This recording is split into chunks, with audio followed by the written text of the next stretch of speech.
Hey everyone, Thordan Smash here, and today we have some pretty exciting news. Now, there is a new leak that has come out that says that weapon mastery isn't going to be the only form of progression. Hey, what's up? Yeah, you can come over. It says weapon mastery isn't going to be the only form of progression. There will also be legend mastery coming in very soon. So we're going to cover all of that. We're also going to go ahead and give out some exotic shards. All right, guys.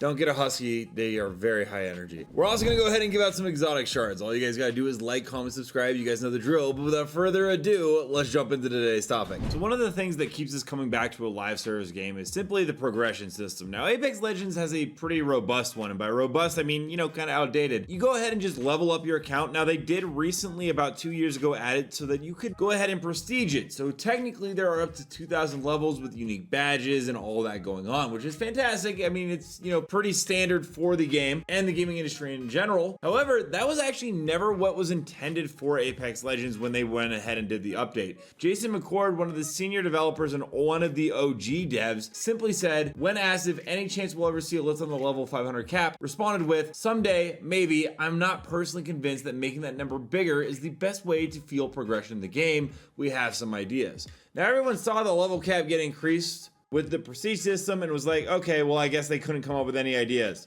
But that's simply not the case, because there was a recent leak from Titan who went ahead and let me know Legend Mastery is also coming, and they are trying to improve the mastery rewards and challenges for weapons too. This makes a lot of sense, because actually this is an old concept I did. You might recognize this here from about a year ago, where I actually went ahead and covered this information that there was a new Legend Mastery progression system getting an update in the near future, but it was still getting refined and worked on. And we've seen like little tests of this actually. The perk system, which I leaked back in around September, when I let everyone know that there was going to be a brand new perk system, this was a way for Respawn to go ahead and start the process of adding new ways to feel like you're actually gaining experience with a certain legend, whether that's the exact perk you want to use or how you want to level up your character in game. Now, I will say it's nice to see that they are acknowledging the fact that weapon mastery, well, in its current state is pretty meh. All you gotta do is hold your weapon out to gain XP, and the challenges, I don't really know anyone that purposely grinds them out anymore. It could have something to do with the fact that the weapon mastery rewards are pretty meh. Most of it are just badges, trackers,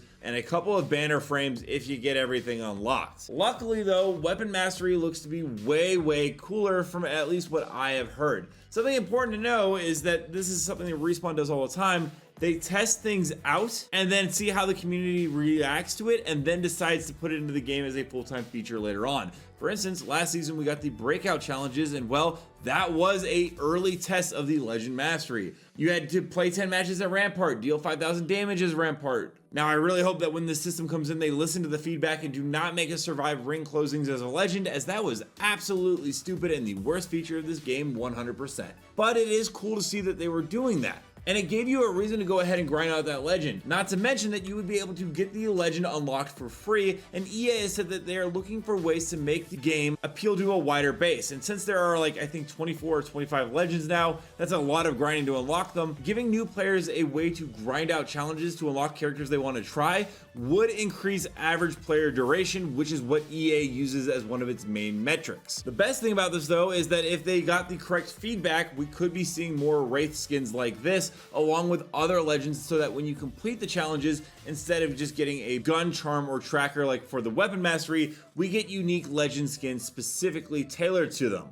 This is how Apex Legends would balance selling us in-game cosmetics at an overpriced price, which we can all agree on happens, and then also giving us free rewards to grind so that they can have us play the game for hours on end. And if that is the situation, I'd be okay with this kind of system, as it is a free-to-play way to earn and also change the meta of the game. Because right now, there are kill grinders on Apex, and look, I love Revengeful. Justin's an absolutely awesome guy. Absolutely fantastic Revenant too.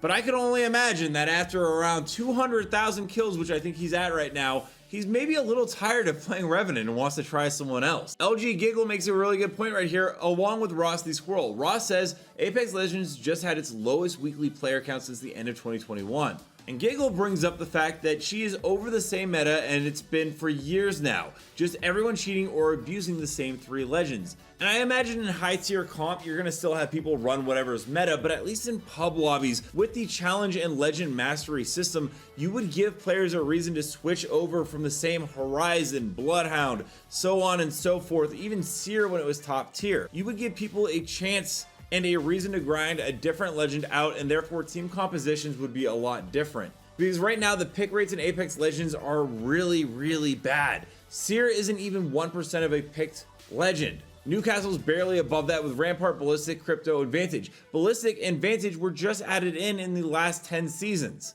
along with Catalyst, who's also on the back end of that list. So if you're gonna add in new legends and not make them overpowered or meta, you're gonna need to find a way to make them actually interesting and appealing to the general player base. Luckily, they are slowing down the legends that are coming to the game.